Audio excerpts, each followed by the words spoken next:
whatever I do to you is done to me. Anuman ang gawin ko sa kapwa ko, anuman ang gawin ko sa iba, ginawa ko na rin sa sarili ko. Dahil whatever energy we put out comes back to us.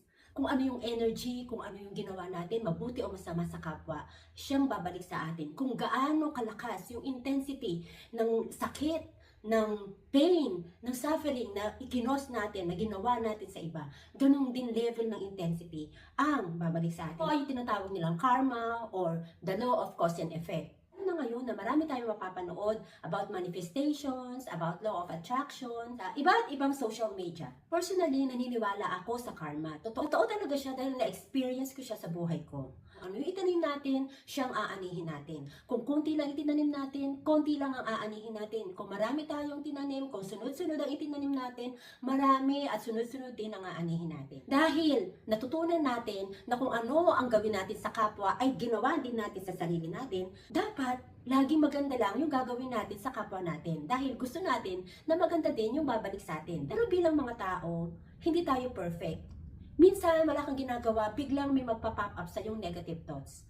Habang nagbabrowse ka sa social media, biglang makakaramdam ka ng inggit, biglang makakaramdam ka ng lungkot sa success ng iba. Hindi mo natin sinasadya, minsan makakaramdam tayo ng negative thoughts sa kapwa natin. Hindi tayo masaya kapag sila ay umaasenso sa buhay. Parang nagkakaroon tayo ng self-pity, nalulungkot tayo, bakit tayo ganito pa rin, hindi pa rin tayo umaasenso. Friends, alam mo ba na hindi natin dapat hayaan na mag-operate tayo sa ganyang vibration? Dahil the more nating maa-attract ang hindi magandang pangyayari sa buhay. Dahil tayo ay nasa negative frequency, kapag hindi tayo masaya para sa iba o nalungkot tayo, the more kind of frequency and vibration ang maa-attract natin. So parang bibigat pa mas lalo ang blessing sa atin. Kaya ang dapat natin gawin, friends, ganito yan.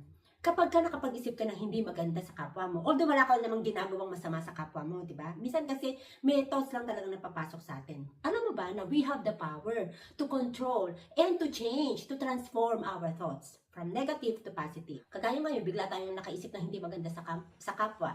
Isipin natin, mag-wish tayo, friends, ng kabaliktaran doon sa naiisip natin hindi maganda. Halimbawa, nakita natin yung post nila na may bago silang bahay or business or kotse, ganyan.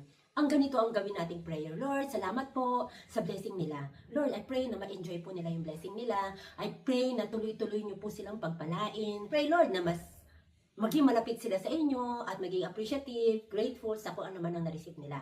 At friends, dahil nag-wish ka ng maganda sa kapwa mo, yan ang magiging tulay para mabago, ma-neutralize yung feeling mo nung una na parang negatibo na yung pag-iisip mo or ang pakiramdam mo. Di ba nga, kung ano yung gawin mo sa kapwa mo, siyang babalik sa'yo. So if you wish good for others, yan din ang mangyayari.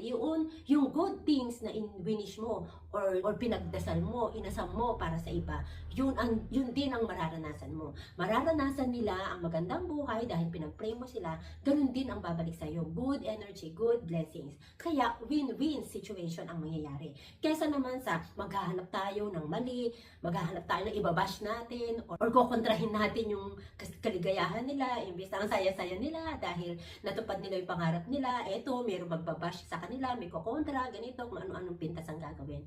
Nako friends, ikaw ang mas lalong nababaon sa hindi magandang sitwasyon kapag ikaw ay nakapag-isip ng hindi maganda sa kapwa at hindi mo yan in-neutralize or hindi mo yan tinransform from negative thought to positive. I'm very sure marami sa atin ang nakakaranas na ayaw man natin, pero bigla-bigla talaga may naiisip tayong hindi maganda sa kapwa at nalulungkot tayo sa good fortune nila, sa blessings nila, which is maling-mali. Friends, I hope sa mga simpleng video ko ay meron kang matutunan na maya-apply mo sa buhay mo para mas lalong gumaan at dumami ang mga blessings na dadating sa buhay mo. Ito ay mga practical tips about manifestation. God bless you!